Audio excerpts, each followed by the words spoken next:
se nelonyana nelomoya oyingcwele. Amen. Uyikeli mina ngcwele lenguye yedwa nivuyele inkonzo yakhe onikhathalele. Bandulise umfuthu umgodi umfuthu wesithili bulise umfuthu uchicken bulise umfuthu longalasi bulise kuma ukama bulise komama kodata wonke umkhosi kaKristu ivumelene ngale mini yomtrinity ithi molweni molo bulise noma uqhandolo.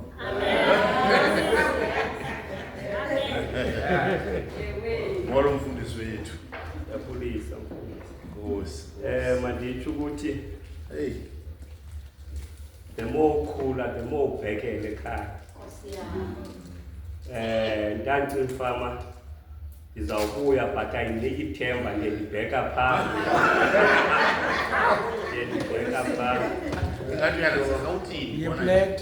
So when the bishop called me, esithi bawo ukuthunywa ugqibile.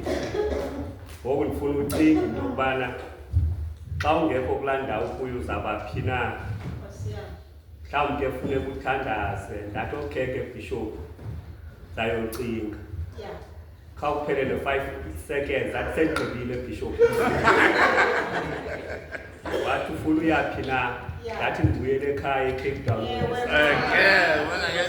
Wathi bawunobuya ulibele laa party lithi funeke uthandaze concert no-concert. Ndathi umthandazo nalishonga awandikho shonga epart yoconcert. Yonke consultation yenzeke phaa emthandazweni. Part of the reason ebangele ndibuyele ekhaya ukubana ikhaya yawusoloko likhaya. And akuvamanga ukuba umuntu abhekele ekhaya naphakathi noba ngaphi naphi ebomini. Okwesibini ke ukuzofunda kwabe befundisi balapha. Because ngamanye amaxesha usijonga indawo uqonda kuphi apho uyakukhula ngcono. Umuntu ukukhula ngcono xa phakathi kwabantu abanamava. And ke laa ntetho ithi inyathi ibuzwa kwabaphambili. Ndiyacinga into yokuba ithetha loo nto. Icawa yomtrinity esikuyo. Ukuze ke ndingabhudi abantu xa beze ecaweni baxa bephuma babuzana into yokuba itext ibindawo itext ibindawo xa bawuyibekanga itext akwenza ngani. Ukanti ke nalaa ncwadi iphinde ukulinde evesti noba ungashwa kuthi na iza kubuza laa ncwadi into yokubana ibindawo itext funeka ubhale ke ngoku. Ize ithi ke ngokuxana ndiye ndavuthuza njengalo moya womtrinity okanye lo moya isipho somoya oyingcwele sa-last week at least uyazi ukuba bengifuna uthetha ndawoni nasi. Ncwadi okubhalwa umvangeli uYohane isahluko se-14 ngesahlukwana se-16. Mna ndiyakucela kubawo aze aninike omnye umthetheleli ukuze ahlale nani ngona phakathi. Aninike omnye umthetheleli aze ahlale nani ngona phakathi. Ndiyacinga into yoba ke ngoku before singene kumcimbi womtrinity mandiwucacise lo mhlathi ngomzuzu omnye into yoba yengubani ethetha nobani ingubani umthetheleli. Yesu uthetha nabefundi bakhe kanye xana eza kususwa emhlabeni naphakade, kodwa eza kubuya njengomoya oyingcwele abe nabo naphakade.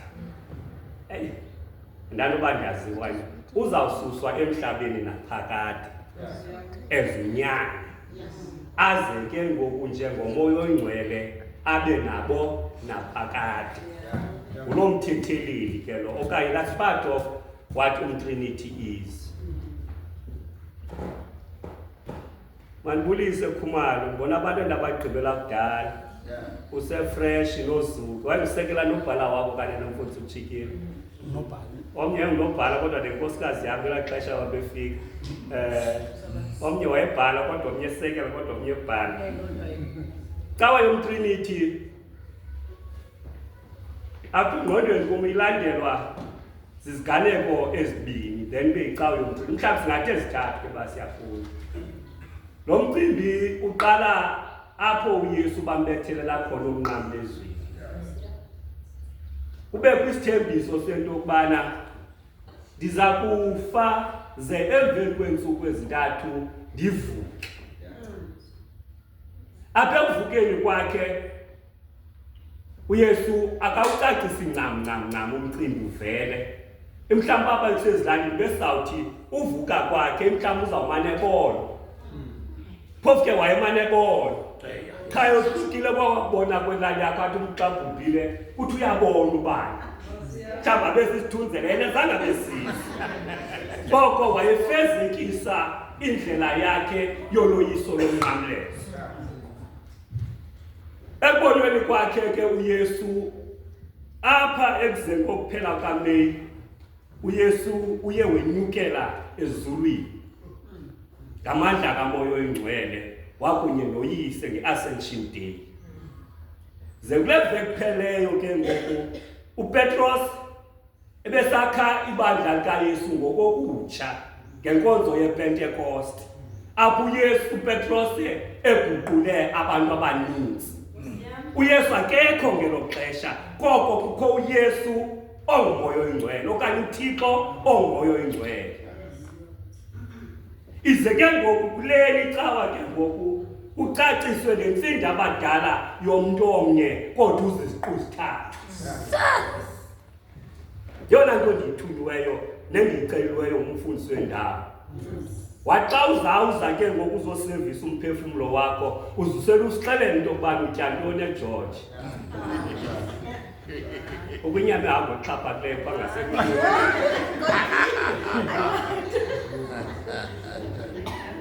Ndatyaka kanye lethi yasikayalumeza zandiphinde ndibuyele. Ngoba usisiyoniswa kulo ukugqibela nakudala.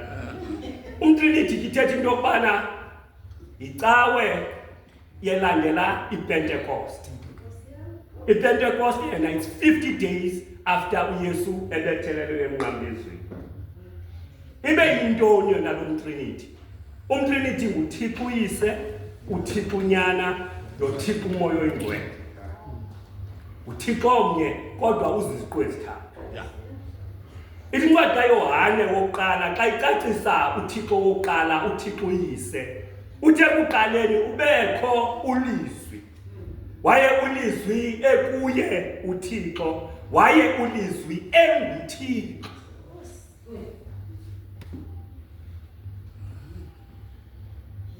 Lo Thixo sithetha ngaye lona udakanwa axelwe kanye kwincwadi yeGenesis. Wathi ekuqaleni kwakusenyanyeni kungekho nix ebonakalayo, mhlawumbi kungekho themba. Wathi uThixo akuyibona lento wathatha iintsuku ezintandathu ezama ukwenza izulu nomhlaba. Ezama ukwenza izulu nomhlaba nezinto zonke ezingaphakathi kulo. nguThixo uYise lowo. It is God himself esenza indalo. Ithi incwadi yeNdumiso yona uchapter 24 uverse 1 uthi leli kaYehova ihlabathi nenzaliseko yakhe.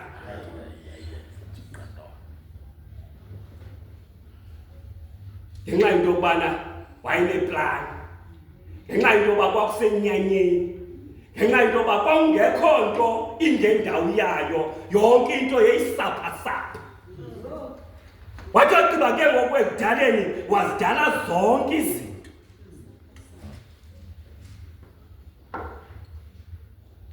Wazidala amazulu, wadala amawa, wazidala izilwanyana.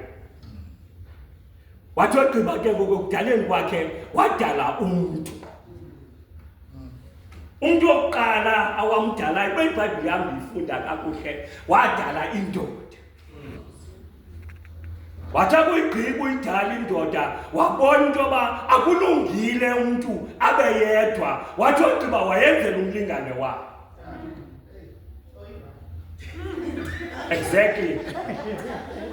Amen umthule ebandleni. Wathi uyigqiba uyidala le ndoda wayibona into obifanelekile wawubona nomlingane wayebufanelekile wawunika umthetho wathi ndizidalile zonke into eziphezu komhlaba ndizidalile ezindlovu ndizidalile ezikati ke wona wena mntu uyakuba nobukhosi bongokongamela kuzo zonke izinto umthetho wezilwanyana ubekwe nguwe. He gave him dominion over izinto eziphilayo nezinto ezingaphiliyo kodwa abanika umthetho omnye ubana zeniphathe yonke indawo nitye kuyo yonke indawo except for one athi zeningawuphathi lathi. Incwadi yeBhayibhile bandiyifunda kakuhle ngelo xesha kwakukuhle emhlabeni ngelo xesha umntu wayesenza into ekholiseke kuye idithi incwadi yeBhayibhile babeze kodwa bengazazi into babaze ngenxa into yokubana babambathiswe ngabantu moyo ngcwele bakuyotya ke ngoku kuloo mthi bazibona into babaze bazimela uthi uThixo xa ebuya ke ngoku ezokhangela abantu bakhe udanduluka ngelizwi into abadama uphi na uthi ndilapha Nkosi. Bufizwi bawayenguzwi wathi ngilapha Nkosi wathi ngilapha Nkosi abuza why are you hiding? I like the response, but this one. I'm called well, baby. Come on. I don't go fast. That was the fall of man. Mhlawumbi ke uThixo wayecinga ugqibile yena. Mhlawumbi wayecinga usinikile inkululeko efezekileyo uThixo uyise. Mhlawumbi wayecinga uThixo uyise sanele. Mhlawumbi wayecinga uThixo uyise i-creation uyigqibile ngenxa into yobana wayecinga into yobana he has perfected it. Bangathi ababamini siyazenza izinto sikwandise sizogqiba yonke into siyihlele siyibeke ngendawo yayo sicinga sigqibile kanti kuyaxesha into yokubana we are far from it, as the Bible would say. Wathi ugqiba kwakudala wacinga ugqibile. That is uThixo uyise. Kodwa ndithanda umculo wamawisile xa ndizawuza noThixo unyana uthi xa ithetha nzulu yemfihlakalo athi nzulu yesimanga athi ezalise umhlaba athi nesibhakabhaka. Kodwa into endiyithandayo ikhona laa ndawo ithi wasikwa yimfesana engumangaliso. Bawathi wakubona into yokubana I've tried this chef ndasusa kule nto kodwa zisukanga. Ithi ke ngoku ncwadi kaYohane yona wenjenje uThixo ulithanda kwakhe ihlabathi ude wancama unyana wakhe ekuphela kwamzeleyo ukuze bonke abakholwayo baxolele izono zabo basinde ekufeni bangene ubumbo obungaphakathi. That is the introduction of uThixo unyana. Esibabentshile ubonile uqala into yokubana asonelanga nguye. Mhlawumbi ke ngoku he had to elevate his plan now ngenxa into yoba bacinga aba bantu mna ndinguThixo ongekho untouchable izinto zehlabathi wathumela unyana wakhe uYesu Kristu. Incwadi yeBhayibhile endiyifunda ebandiyifunda kakuhle lo nyana uza ngomthweli uyise wayengento. I think that was God's master plan. Waqonda uba lo mntu makangaphuma endaweni ephucukileyo ukwenzela aba bantu they must identify with this person okanye lo mntu must resonate with these people. Kuthiwa wathuma umyalezo wasithuma isithunywa into yoba masixelela uMaria into yoba uzawuzala umntana bearing in mind into yokubana uMaria ngelo xesha wayenayo umntu wakhe owayemtshatile. Iloo ndoda wayibona inkosikazi wayo into yoba imithi Yaqonda, it's not make sure. It's not make sure. It's not make sure. Mhlawumbi ke ingandisikisa xa ndinothi in today's terms bezawutoletha uYesu bulahla. Kodwa into ayenzayo wasithuma isithunywa kuYosefu. Into basazi into yokubana lo uthwelweyo angwe nawuphi na ngoyisiyo. uThixo unyana.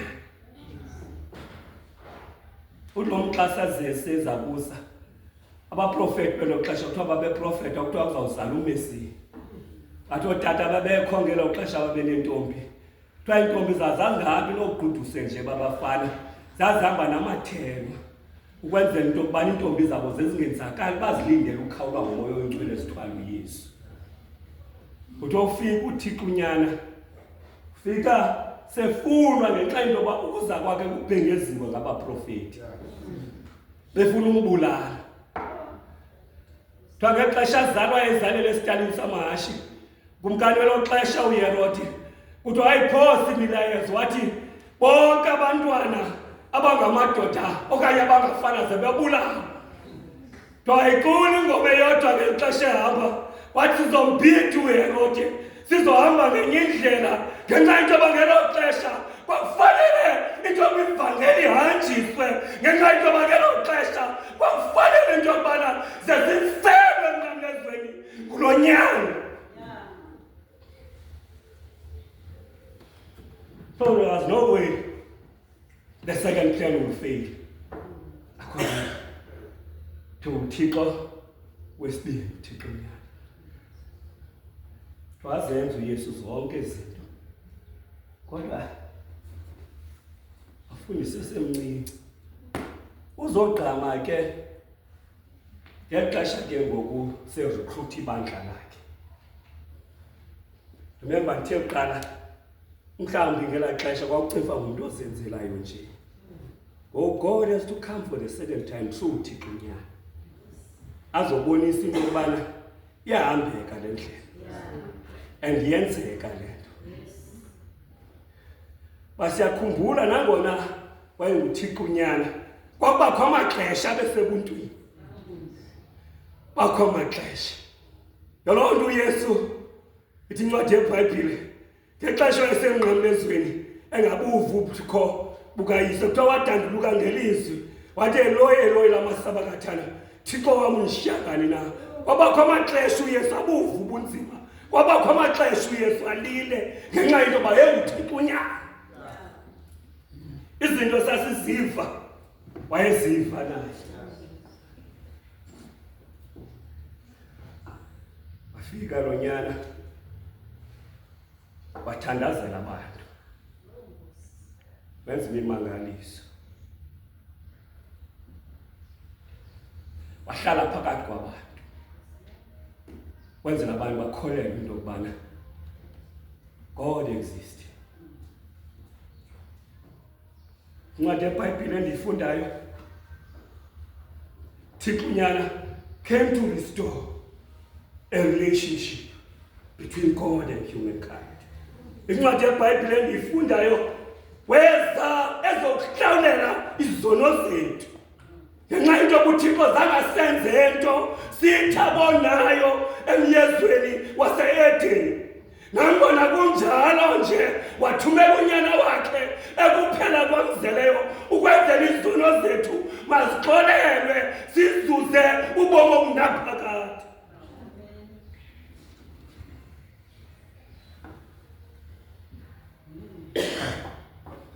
Yona nto ayiziselwayo le.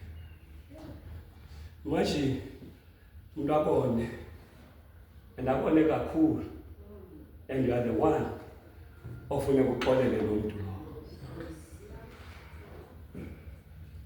See, the most unfortunate part about uxolo funeka sibe mature about it.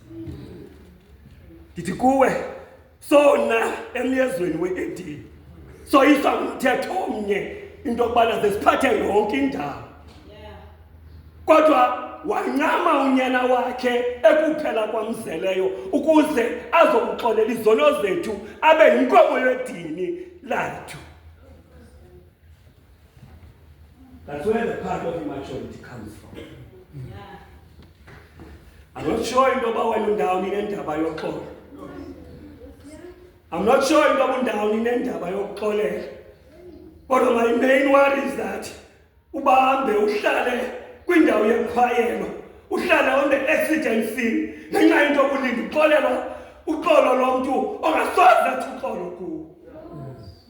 Ngenxa into yobana wena ubanjwe, into yokubana uqonda yobana lo mntu undonile, ndawuthi kuze ndimove on azotsho kuba into yobana ucela uxolo. My main worry is that kungahlwa kuphinde kuse angabuyi umntu kaThixo ngenxa into yoba yena akanalo uxolo. Mhlawumbe worst case scenario, mhlawumbe akazazi into yoba wenza into enrongo. And your part will have to pray for that person. Umcelele kuThixo yobana ngexesha elifanelekileyo azambuyise endleleni. But my sermon to you today, you must forgive even those who have never asked for forgiveness. For it is in your best interest to forgive. Ubachawe le nto ndikhe ndiyive ithethwa ngoMandela kuthiwa wathi uMandela, when he left the prison, he looked back and realized ukubana uba kamxoleli umuntu omhlophe, he will still be in prison. But umahluko ngoku uzabe ezivalele yena. Ngenxa into yoba yintiyo esibangela sakwazi uqhubeke ebomini. But I'm not saying it's okay abantu abasenze wrong bagogqiba balindele. You've got to assess your situation. You've got to really assess it. You've got to assess it and ask yourself into yokubana le mbutete yakhe ingabe capable of saying I'm sorry now. Probably you have assessed the situation. Aqonda mancane. Then you have to let go. You have to let go for your own sake. I normally say pha emsebenzini akho mina ngikhathaza nje ngemini ngikhathaze ngayo abantu banomsindo. Xa nomsindo ndiyabila ndifutheke ndifixeke ubona yayi udiniwe nothimba yadini nothimba yocaphuka. But ngenxa into yokubana wamncama unyana wakhe ekuphela kwamzele so that it can be atonement of our sins. Kuzoxolela izono zethu. Incwadi yeBhayibhile uMaria xa embona unyana wakhe lengemnqamlezweni uthe lo thando lomzali labangapha koloyiko akamka phansi komnqamlezo. Incwadi yeBhayibhile engiyifundayo ithi amanyana amaJonatha kumbona uYesu uthatha ikrele amhlabe phangweni ukwenza sure ngabe ufile na. Lelo gazi elofuneke lichizile namhlanje ngalo manzi ampompoza kwelo nxeba engifuneke ndixejika apha ndijike lo manzi ekuchizile ukwenzela ukuthi uguquka uphuma ngala mnyango uphuma usesidalo esitsha ezinomoya okhululekileyo. Izikuyisa loo nto leyo uzicela incwadi yendumiso xa uyibona uDavid into abakubeka phakathi kwanomthandazo wodwa wenzayo wathi Thixo odala phakathi inhliziyo yami ehlambileyo uhlazile umoya oqinisekileyo ngaphakathi kwabo. Inhliziyo yakho ihlambulukile xa ndifuna ube nomoya oqinisekileyo ngaphakathi kwakho. Xa ndizawujika leyo ndizawungena God the Holy Spirit yandibhinqa ke yandibhida le mibhinqo mna. I'm not sure uba kwenzeka ntoni na kodwa le science yokubhinqa wona ndizamane ndibamba apha endleleni. Khona uzawufumana omnye bandiyifumena ngawuqala izawufumana yona apha esithubeni kodwa uzawufika phaa wena sesiqheleni. Thixo unyana lo ulaa Thixo unyana ke xa ndizawushiya umcimbi woxolo wakhe wathi enye yeetshomi zakhe hamba nayo impintshi yakhe ngexesha sebanjwa ke kuthiwa yazala amasoldati alithatha ikrele bathi akusoze umfumane nakanye uYesu amxabele endlebeni. uYesu wayithatha indlebe wayibuyisela wathi eli idabi ayilo lenkrele lelo moya. Mhlawumbe usedabini lo moya. You are not in a physical fight. So wena ke funeka uvume uchizwa ngelo gazi laphalalayo emnqamlezweni. Inhliziyo yakho ihlanjwe ngalamanzi aphume phangweni kaYesu. Amen. Ukwenzela into yoba wazi into yokubana le imeko kuyo imeko engaqhelekanga. Sisuthixo njalo apha kuyo. uThixo nyana. Ngulo Thixo lo unyana owaqhatshwa umuntu wayehamba naye. Uxa emnqatsha uJudas Iscariot kuba la madoda ayefana wathe ndamhanga ndaya kuye ndathi uxolo lenkosi malibe nawe funa into obuyazi uye kanye eyona point izama uyisondeza kuni asingqatshwa ngabantu abakuthi asingqatshwa ngabantu asingabaziyo ngabantu abafitshane kuthi for they have weapon to hlaba us basenzakalisa. Kai ilishwa lakho wena ilishwa lethu. We think about our enemies are strangers.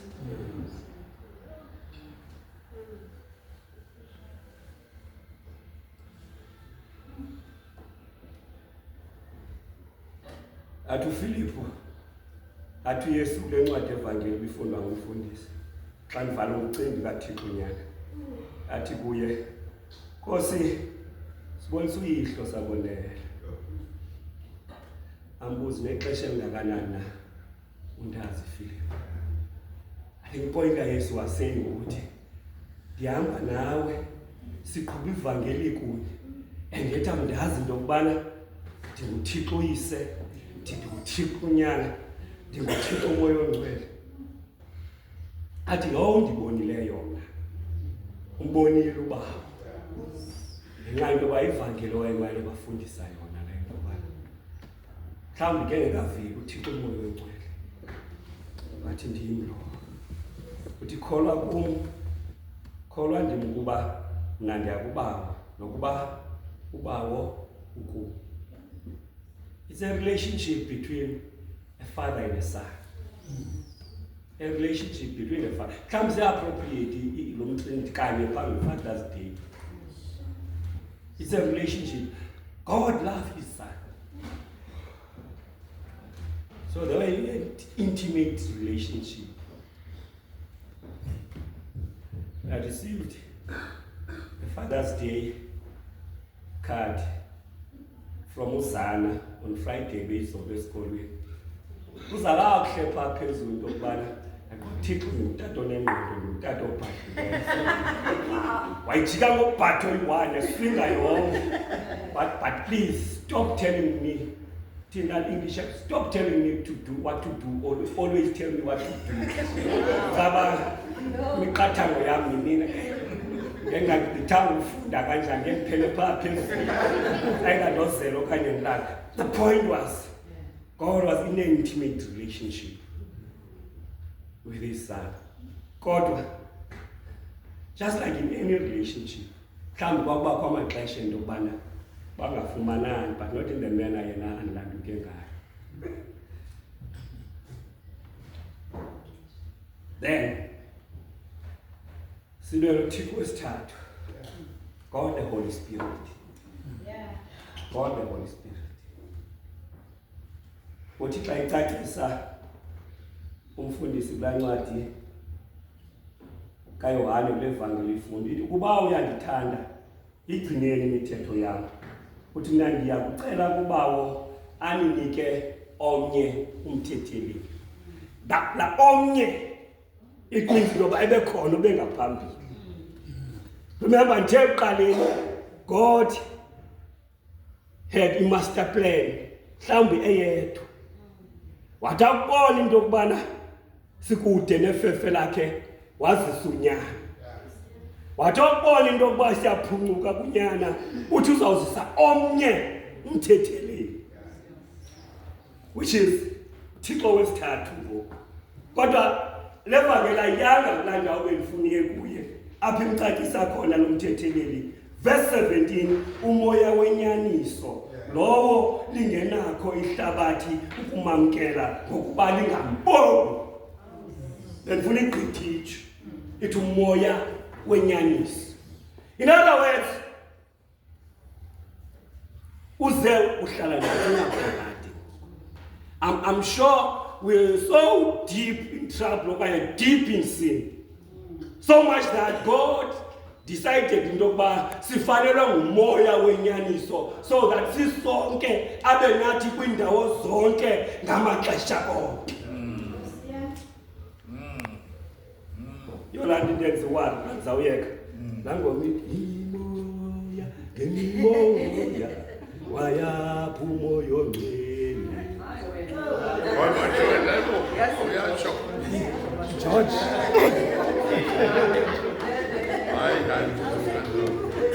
Umthetho wami soloko ndisekhile zindlebe zenu eziba off. So God saw it fit into yokubana makathumele mnye umthetheleli. If bekuthiwa sibhala i-essay okanye if bekuthiwa sibhala ezazinto zasezikolweni ezikhulu besathi masikhangele i-evidence into yokubana uyibone njani ngokuthixo into yokubana funeke sifumane omnye umthetheleli. Uyibone ngethuba bebanjwa, uyibone ngethuba bekuthethwa amatyala akhe esiva ubunzima phantsi koPontius Pilato. Uyibone ngethuba into yokubana ebesenza imimangaliso kodwa sagqitha kuloo nto leyo sakhwela ngexesha ke ngoku esendleleni emthini wehlazo phezu kwentaba eGolgotha. Incwadi yeBhayibhile ngelo xesha abantu babekwinkohlakalo engumangaliso bakhe babamba nendoda eyayigqitha egama linguSimoni waseKirene bayithwalisa umnqamlezo. Uyibona ngethuba besikangena kuthiwa zalile intombi walelizwe lodwa wathi intombi zaseJerusalem musani ukundililela mna zilileleni nina nenzala yenu xa kunjena kumthumanzi kwawubethe komile. Uyibone ngelo thuba waqonda bikhona into yokufuneka yenziwa apha. Uyibone ngethuba lenye emnqamlezweni wathi kulithetha ilizwi lesihlanu wathi ndinxaniwe bamnika imfunxa yevinika. Bathi abashumayeli xa becacisela lezwi lesihlanu bathi abanye wayenxanela imiphefumlo yabantu, bathi abanye physically was exhausted. Either way ke nanisenza isono wabona into yokubana obakho ubomi abuncamileyo abonelanga. Ubone ngethuba enqatshwa nguJudas Iscariot wabona into yokubana ngemanxeba nje yile nsizwe enkulu wathi xa unqatshwa ngabantu endihamba nabo. Bone ngethuba amadoda esimka phantsi komnqamlezo nomatyutyu seshiya abafazi. Wabona into yokubana unyanzelekile into yokubana ndithumele ngoku umoya wokugqibela okanye ipleni yokugqibela. Ze nibanibaleli ke ngoku usuku umlilo usuka kuloo ndawo. Uthi umntu xa ithetha loo nto leyo ngenye imini sawuphuma sekulo Yesu. Bawuthi ababesebenze kuye silive ixilongo likhala lisithi gampo. Bawuthi babesebenze kuThixo ifika imagnethi yezulu ibagqile baye kuyo. Kodwa abantu babengasebenzeli kuThixo bawuqala amasele batakatake kwimagnethi ayibabala. Aloyika. Into yokubana sithunyelelwe uThixo iziqu zithathu enye. Ngokuletha umoya oyingcwele is the last hope for sitshatyalaliso. Umoya oyingcwele is the last hope. Uthi umoya wenyaniso lelo mbane wari xa abantu bephosiswa le mimoya bendicula ngayo kamanzi sithi imimoya ngemimoya. Mimoya iyafuna ucikithwa.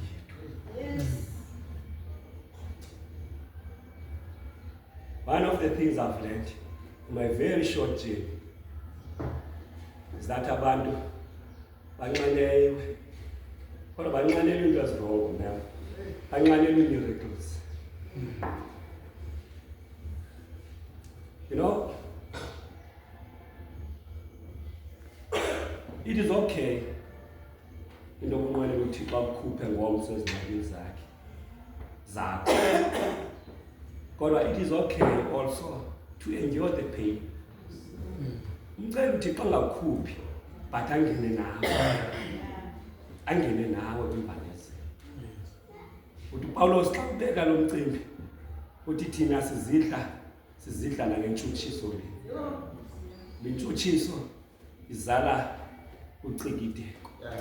Ukucikideka kuzala unyamezelo. Yaloo nto xa ndizawujika izawuthi kuni kuzo zonke inguqunguqu zabo kubomi enhliziyo mayizukise uThixo. Yaloo nto sithi kuni xa zifika inkqwithelo zifika imimoya, khumbulani into yokuba inomthethelelo enishiye nayo uThixo umoya oyingcwele ofumaneka ndawo zonke. Indlela esifumana ngayo ke funeka xa kufika izinto, kusenzeka izinto ebomini bakho uguqe ngedolo phantsi uthandaze ubizo. And ke xa uthandaza bangathi ingqondo zakho azisebenzi. People will normally say uthandazo lilise ngakumbi xa ukhathazekile. If you don't believe in prayer, take it as counseling and you're counseling yourself. As zinto zithetha about counseling, it's gonna be all right. But it should be you telling God, God should be your counselor. And the inner voice in you should be irresponsive to God the counselor. I'm not downplaying indima yabantu abenza counseling, but there comes a point in your life apho funeke wazi into yokubana you've got to take yourself and to talk to yourself by yourself. That will be the turning point of your life.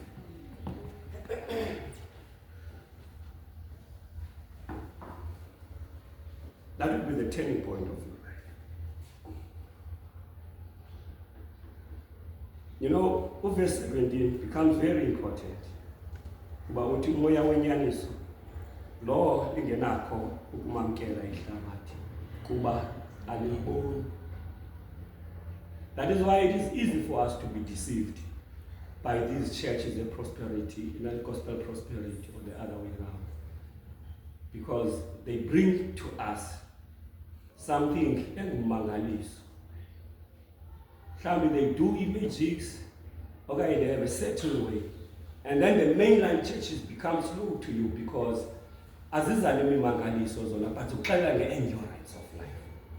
That you have to endure life. So I think all that glitters is not gold. So masihlale kuyimbandezelo and enjoy it. So that was ekugqibeleni sawuthi noba yenzeka ngapha emhlabeni sikhona isithembiso esizayo esithetha kwincwadi ezitshilelo ngoYohane phezu kwesiqithi sePatmos uthi ndeva ilizwi lisithi bhala. Uxa ubeka lo mcimbi athi ngobani na aba bathi qipha bathe ingubo ezimhlophe athi badlule kwimbandezelo enkulu. Sezawugqitha leyo. So ngamaxesha onke xa kusenzeka izinto ukuthi asubize umoya.